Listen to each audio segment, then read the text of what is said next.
and I can't wait to become your realtor. As your realtor, I promise to work tirelessly to connect you to your dream home. Together, we'll manifest your dreams.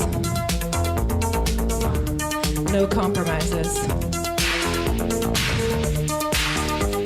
I'll be by your side morning, noon, and night, and happy hour too. Email me at kate@denimwolf.com. Love you, love the train. The authentic J train is over there. You'll enjoy New York's finest skyline views from the comfort of your home. And sunsets. Love sports. The authentic sports are over there. You'll enjoy New York's finest haute cuisine from the comfort of your home. And sunsets.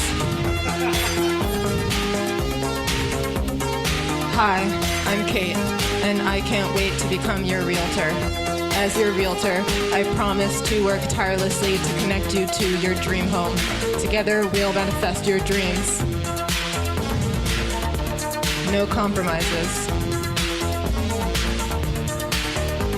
I'll be by your side morning, noon, and night, and happy hour too. Email me at kate@denimwolf.com. Love you, love the train. The authentic J train is over there. You'll enjoy New York's finest skyline views from the comfort of your home. And sunsets. Hi, Love I'm sports. Jan, The and authentic I sports love are over sunsets. there. Mm, You'll I'm enjoy hungry, New and York's I finest love skyline haute views cuisine. from the comfort I of eat your basically home. only haute cuisine. It's my And favorite. sunsets. Hi, I'm Kate, and I can't wait to become your realtor. Sunsets. As your I love realtor, them. I And promise Brooklyn's to work finest skyline tirelessly views. to connect Love you to your dream home. Together, we'll manifest your dreams. No compromises. Hi, I'm Jan, and I love sunsets. I'll be by your side I'm morning, hungry, noon, and and I night, love haute and cuisine. happy hour I too. eat basically only Email me haute at cuisine. kate@denimwolf.com. Love you, love the train. The authentic J train is right over there. Sports. You'll I enjoy play them. New York's finest J-Train, skyline I ride views it. from the comfort Sunsets, of your I home. love them. And Brooklyn's finest And skyline sunsets. views. Love Hi, them. I'm Kate, and I can't wait to become your realtor. Hi, As I'm your Jan, realtor, I and promise to love work sunsets. tirelessly to connect you to your I'm dream hungry, home. and I Together, love haute we'll cuisine. manifest your dreams. I eat basically only haute cuisine. It's my No favorite. compromises. I'll be by your side I play morning, them. noon, and J-Train, night, I and ride happy it. hour too. Sunsets, I love Email them. me at And Brooklyn's finest skyline views. kate@denimwolf.com. Love you. Love the train. The authentic J train is right over there. You'll enjoy New York's finest skyline views from the Hi, comfort of your I'm Jan, home. and I love And sunsets. Love I'm sports. hungry, and I The love authentic haute sports are cuisine. right over there. I eat You'll basically only enjoy New haute York's cuisine. finest haute It's my cuisine favorite. from the comfort of your home. And sunsets. Hi, I pay them. And I J-Train, can't wait to I become ride your it. realtor. Sunsets, As your I love them. realtor, I And Brooklyn's promise to work finest skyline tirelessly views. to connect Love you to your dream home. Together, we'll manifest your dreams. Hi, I'm Jan, and I love No sunsets. compromises. I'm hungry, and I love hot cuisine. I'll be by your side morning, noon, and night, It's my and favorite. happy hour too. Email me at kate@denimwolf.com. Love you, love the train. The authentic J train right over there. Sunset, You'll I enjoy love New them. York's finest skyline views from the Love comfort you. of your home. And sunsets. Hi, I'm Kate, and I can't wait to become your realtor. As your hungry, and I promise to work tirelessly to connect you to your dream home. Together, we'll manifest your dreams. So fun, that's great. Your dreams are coming true, I swear. Sports. Love sports. The authentic sports are right over there. Sunset, You'll enjoy New York's finest skyline views from the comfort of your home. Ooh, and sunsets. Hi, I'm Jan, and I can't wait to become your realtor. Ooh, as your realtor, I promise to work tirelessly to connect you to your dream home. Together, we'll manifest your dreams. No compromises.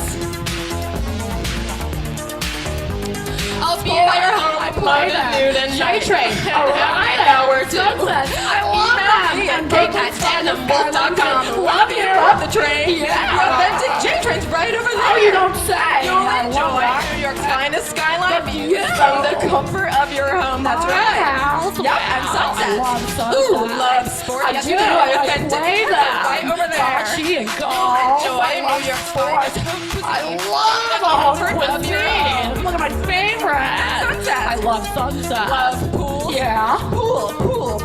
Cold plunge. Burr. You'll love it. I will. I bet I will. You're gonna love it. You know what else I love? You. You'll love it. Me? Honey, No. you are Lisa. just talking to me how I like to be spoken to. You're sweet. We love Talking to me you. about things that I like. What's going on between you You and got me? You got I me. get you. Yeah. We Get each in other. here. Yeah, let's go. Love that. I love you. Get right here, Love hon. this. Yeah. Where we love it. We Love don't know it. what. I love it. all the time. Yeah. Come on, that's great. Let's go. Get Oh, you yeah. up in here. Let's get me on up. Let's go. Get you all up. That's great. We love that. We're really on the same page. You and me. Take me to that sunset. Hey, Right. The water is nearby, I huh? love you. That's great. We love each other. That's so cool. That's great. It's really mutual affection. That's good. That's good.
Okay, we'll start with Max Abelson.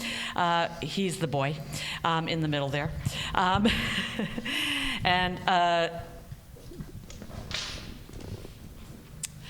Max is a finance reporter for Bloomberg News and the host of the only, I would say, the world's first late-night talk show about business and culture.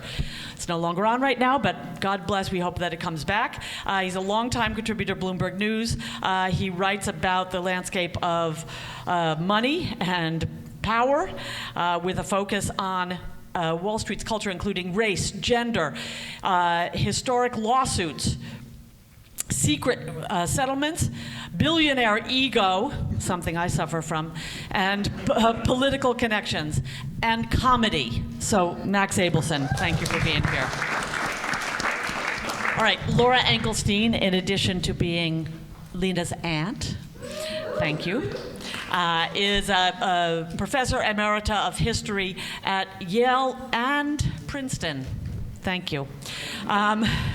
Where for many years she taught and wrote about the history of imperial Russia, including the 1917 revolution, in addition, the 1917 revolution and European history, and has written many, many amazing, amazing articles which you should look up and read.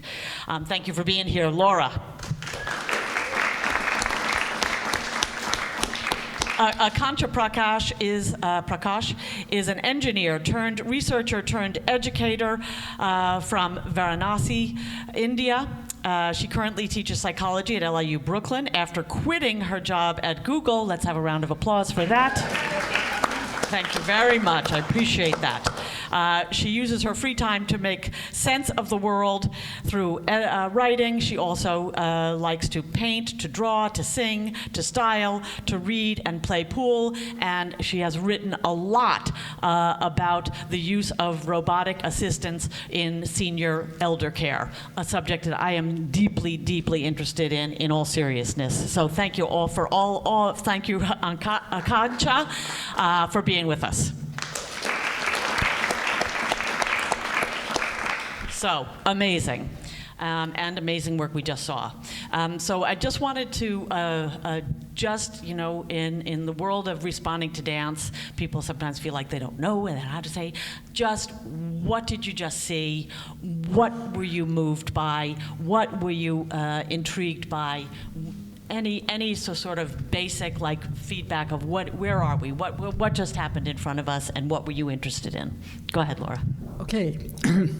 So first I want to say I've seen other works by Lena and Lisa, and I was really excited to see how much they're moving in this one, the physical movement. Some of their other work has a lot to do with tableau, the stopping in space, the stopping in time, the striking a pose. Of course, the poses, although they're immobile, also speak. They're very eloquent poses. But this time there was this beautiful movement by both of them, which was very exciting and wonderful to me. I saw an arc here, starting with, suddenly I realized, there's no music, there's no sound. What you first get for rhythm is the arms and the echoing of the two of them together, and the next you get the stomping and the making of sound, which is a rhythmic making, which almost is a kind of dance in itself. And just to skip ahead a little bit further, by the very end you get very loud, lots of speaking, but the speaking is rhythmic. The speaking is almost like, oh, in the middle, I skipped, there is actual music. And the music is... Another one bites the dust. But that music then kind of fades out, and you get the music of the two of them in the form of the spoken word, very loud and very kind of symphonic, together with the two of them. So I'll just leave that as I was trying to say, you can't say one simple thing about this. And it kind of builds orchestrally almost, and it grips you by the end. You're laughing, you're with them, there's affection between them, there's a lot of physicality. It's not erotic, but it has this wonderful energy that grips you as you're watching it, and obviously is gripping them, and they're kind of communicating it. So just as a first take on how I would describe what I saw, you can't say one thing about it. It isn't one thing.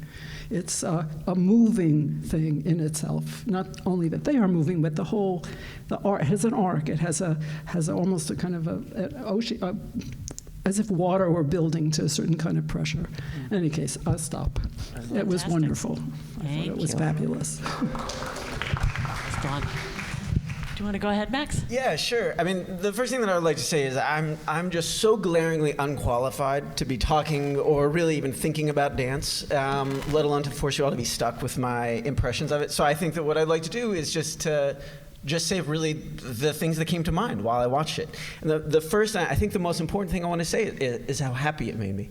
It brought me joy. These are fucked up, grim, unhappy times in general.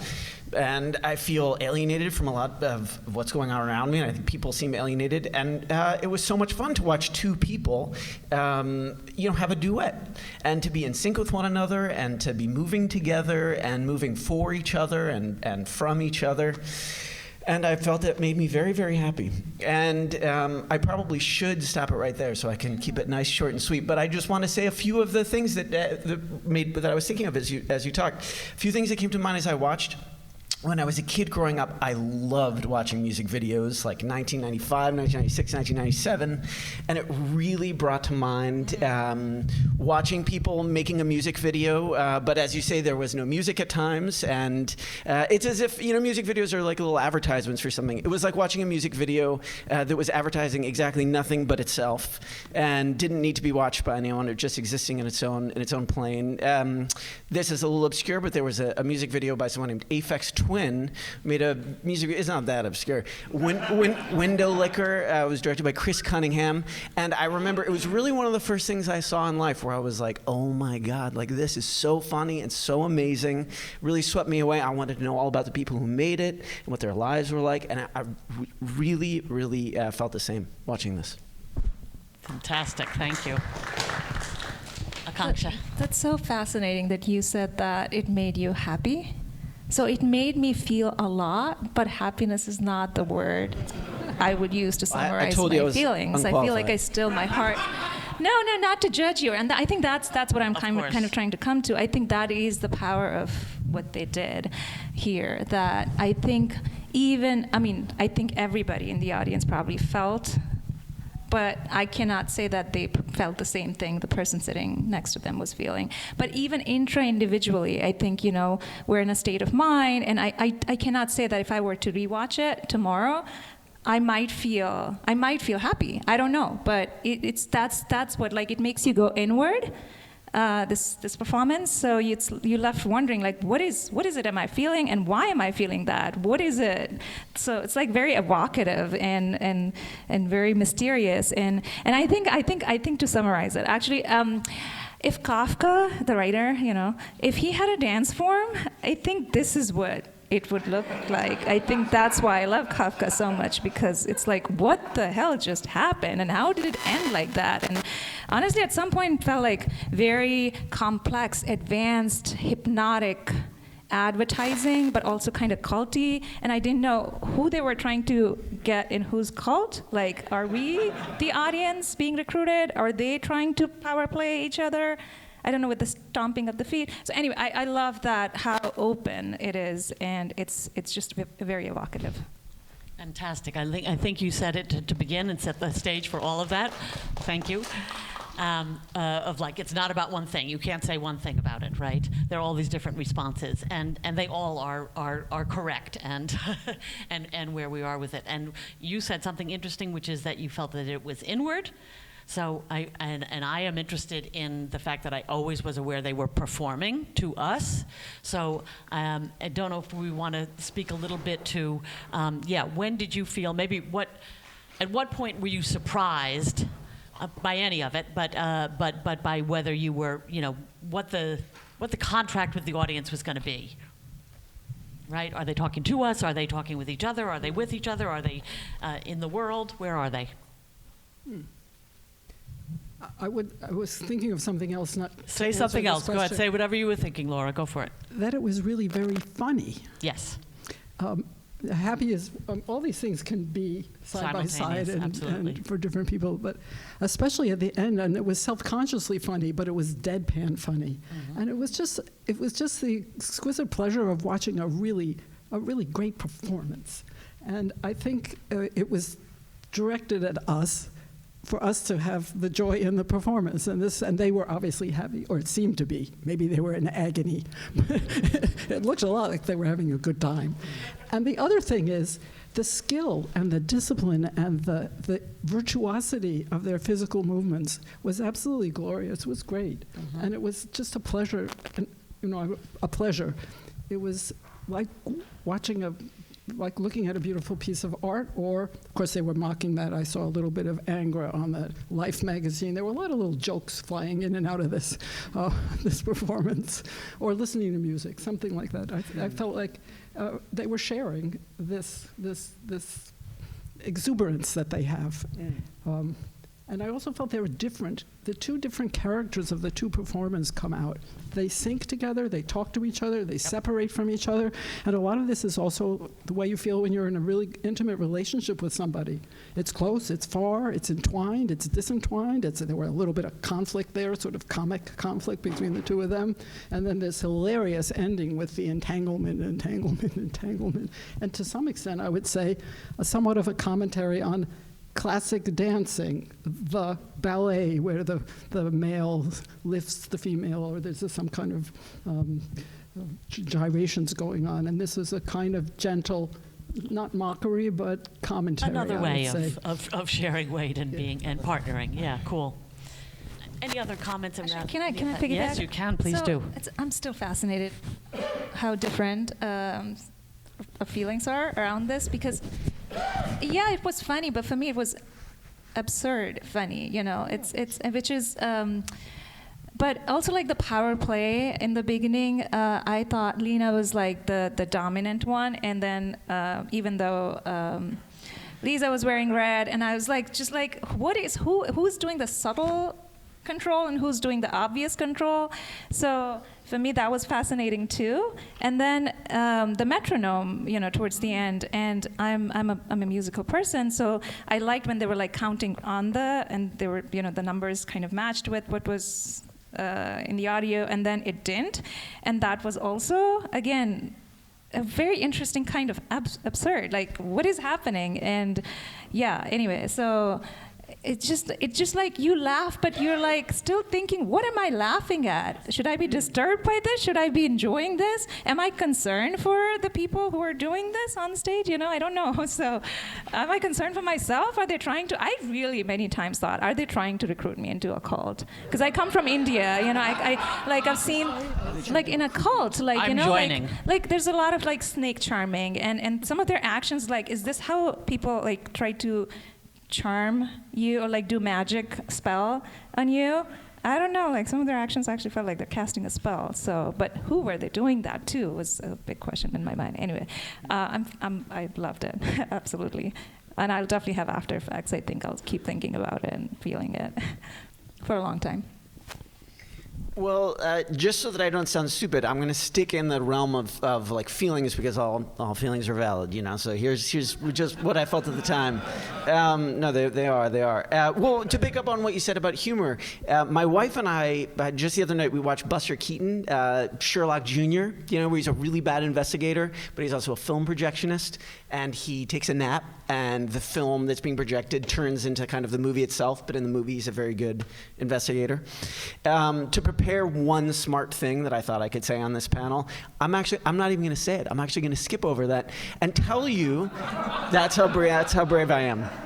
What I'm going to tell you is what I was feeling at that moment, which is that when you're watching Buster Keaton, besides the fact that it's very, very funny, there are also he's so prepared and everything's so well orchestrated. And in a way, I have to say, I was almost not disappointed, but I was surprised by this performance, because my understanding is that they had only worked on it for 7 or 8 days.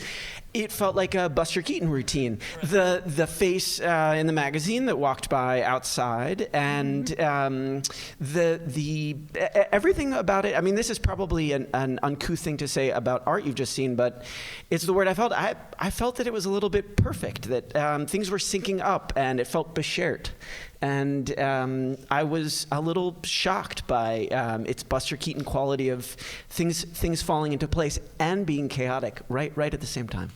I love this discussion of Buster Keaton and absurdity and the yes impression and the expertise of it and the virtuosity of it, but also the double, it is both. It is, yes, delightful and also disturbing. And I don't know if anybody wants to reflect a little bit about, something you keep bringing up, Akanksha, which is what were the disturbing? Which parts did you really feel like, ooh, this is a little, I don't know what I'm feeling inside here during this. Do you want to go? Please. So I think when they picked up those magazines, yep. And again, that's why I keep saying that it was internal for me, like, okay, that's uncomfortable. I don't see their faces, and I see somebody else's like 2D face, and I was uncomfortable with that. And not to like, that's not a criticism on what I'm seeing on the stage. It's like, it was like, why am I uncomfortable? Do I not like not seeing the face of people, but only their bodies? I mean, that was, yeah, again, so that's why I'm saying it had such a longer term impact on me, because I will have to sit with, why am I so uncomfortable when somebody just holds a face with a 2D image on it? Even if it's their own faces, I think I'll be very thrown off. But sure, yeah, I mean, that's the nature of mask work, but right? they're performing in tune with each other. Everything is otherwise making sense, but still internally there is a conflict in me. So anyway, that's where I'm. What the Life magazine episode reminded me of was Cindy Sherman, in which it's her, and she's performing her. And in this case, they are who they are, Lisa and Lena, and they're performing themselves, but they're not really performing themselves. I mean, it's a performance. Yep. And so there's something very warm and personal almost about their presentation. On the other hand, this is a performance. And so I maybe unintentional, but that's what, I am a big fan of Cindy Sherman. I find that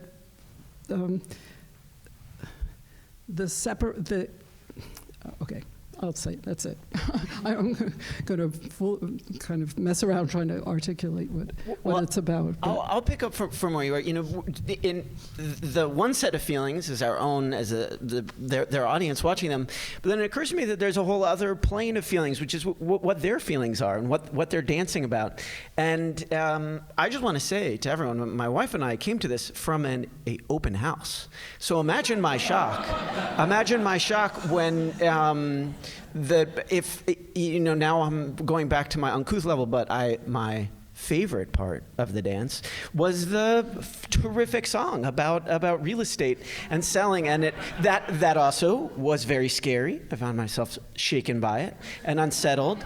And I was reminded that I'm a part of the world that they're making fun of, you know. It reminded me of the wonderful Mall song that Child sings a couple of shows ago, a song that's very catchy and good, and I highly recommend to any of you if you haven't heard it yet. What are you talking about?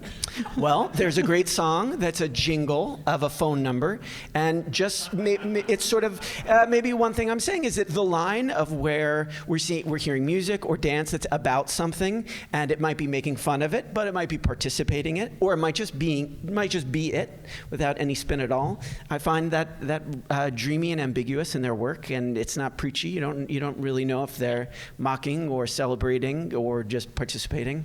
Now, I really like that. Just reporting about this world that we are in the middle of, in the maw of. I was thinking if I wanted to, and maybe this is a question for all of you, if you wanted to give it a title, I was like, Rhythm, Relationship, Real Estate, Fuck You. That was the title. I wouldn't put fuck you. But also, I would like to report from the outer edges of cultural space as a retired person who is completely not inline, social media, and gets no references whatsoever to anything. It really spoke to me just fine without that. So there's one level on which it just exists, and it creates its own. Okay, Buster Keaton, yes, I get it. Kafka, I get it. But all these more specific references, not at all. But it works. It works. It creates its own. And it creates its own sense of playfulness. It's playful. I think playful, funny, in many senses of the word, but playful, there's a playfulness to it. Absolutely. And I haven't seen a ton of Lena and Lisa's work, but I always love what I have seen, and it does create its own world. And then you enter into that world, and you experience how you experience it, but absolutely playful. I've been warm, and I told you all accurately that it made me happy, but a word that I wrote down that I was reminded of when you asked for a title was the word warning. I felt that they were also warning us about something, and I do not know what it is, but I'm afraid of it, and I want to I want to heed their warning. And I do. And I'm going to say a couple of other words that are written on my notes. I have the word funny bone, because I really hit my funny bone really hard earlier today. And there's something the sensation really feels apt. There's something very funny and very painful and shocking and surprising and tingling about watching that piece. So warning and funny bone are my words. Love it. In the spirit of playful, I think at some point I thought this is like, is this some, because I did not grow up here, so my cultural knowledge of America is a little limited, still growing. I thought, is this some SNL parody that, or like a parody on SNL shows? So it was definitely playful like that. And then also improv, but not improv, like rehearsed improv. So those were like totally in the realm of playful. And then like to just slap a Kafkaesque term on top of all this, I think that's gonna be my nicely packaged take on what I saw. Great. We are just about at the end of our time. Does anybody who's sitting in the audience have a word to yell out that has not come up here that occurred to you during it? Go ahead and yell it out as you wish. Come on, Annie B. No, I was thinking of you during the watching of it, because I just felt like there was this, I don't know.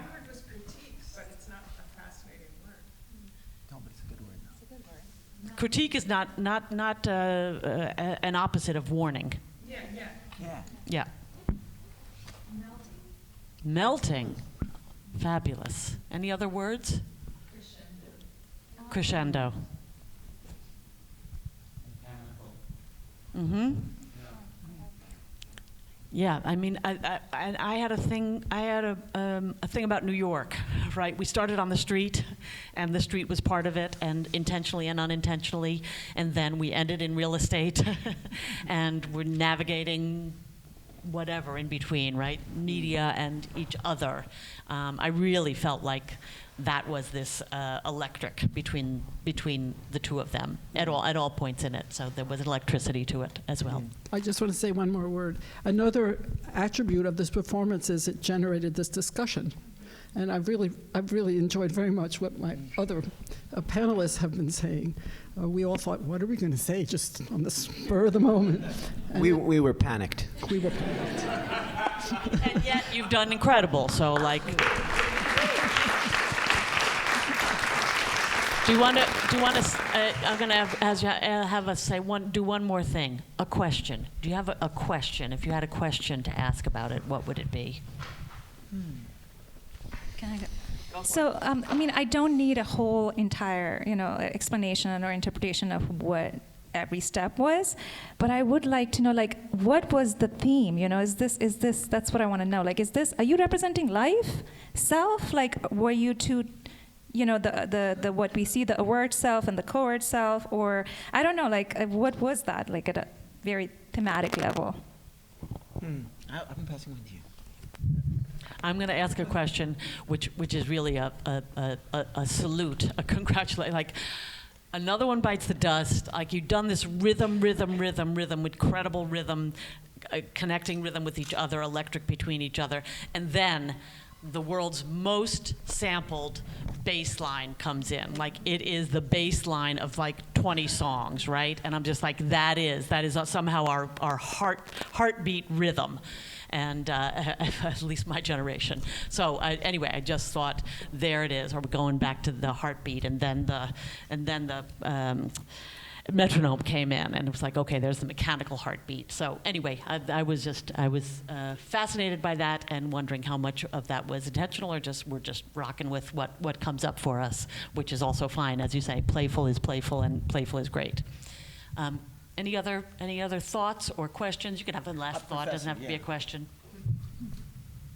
Go, Max. And please. Okay. No, I found that the ending was surprising. The disappearing around the corner, the very clumsy entwinement and back and forth, and the shoes falling off, and then that's it.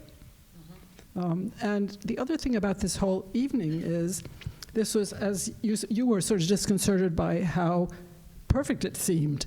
It's supposed to be brand new and they're still working it out, and it was extremely, you couldn't see any signs of kind of what are we doing now, or have we missed our cue or anything like that. But I thought maybe the ending was kind of, we're not really sure how to end this thing. Maybe they're not sure, and it would be interesting. Of course, they're coming back around to have a kind of response to us, maybe, but maybe there was a kind of question mark at the end, not about a statement question mark, but a question mark about the inside of the work. Like, we're not sure, we have a question here at the end. Love it, Laura. Well, that gives me the courage to say the question is I'm on, because you mentioned as sort of awkwardness. I consider myself very physically awkward. But I hit my elbow very hard earlier today as a good example. And I consider myself a bad dancer. I'm embarrassed by that. Watching them, they are so unembarrassed, and they both seem so free in their bodies, and they really seem to understand their bodies. Their bodies seem to be a kind of extension of their minds. And so the question I would ask is where dance begins, and how I could dance, and how we could all dance. That was the question of my real question. Don't laugh. A lot of hard I like work. it. I'm going to end with, because their awkwardness is part of it, and I'm thinking of a quote from Lee Bowery, who was a performance artist and fashion person, and who said he thought that embarrassment was the unexplored human emotion. So if anyone can take it on, Lena and Lisa can. Let's have a round of applause for these amazing people right here. Really, it's stunning. I'm in love with each of you. All right, we are going to take our chairs away. We are going to give Lena and Lisa 12 minutes, I think, 10 or 12 minutes.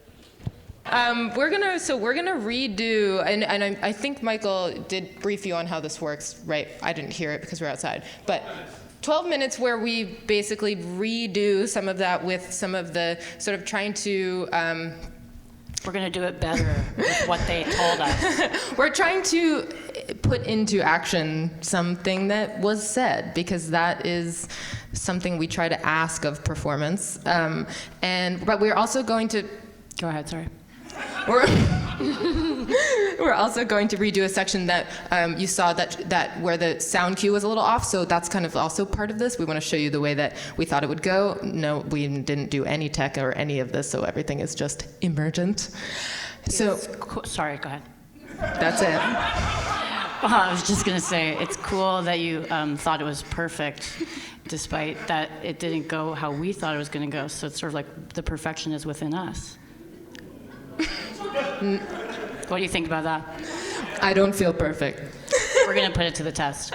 So we're going to do that section, and then we're going to go into the implementing the feedback we just got. Yeah, or maybe we're gonna just try to see what happens, because it's in the air, and we'll just see.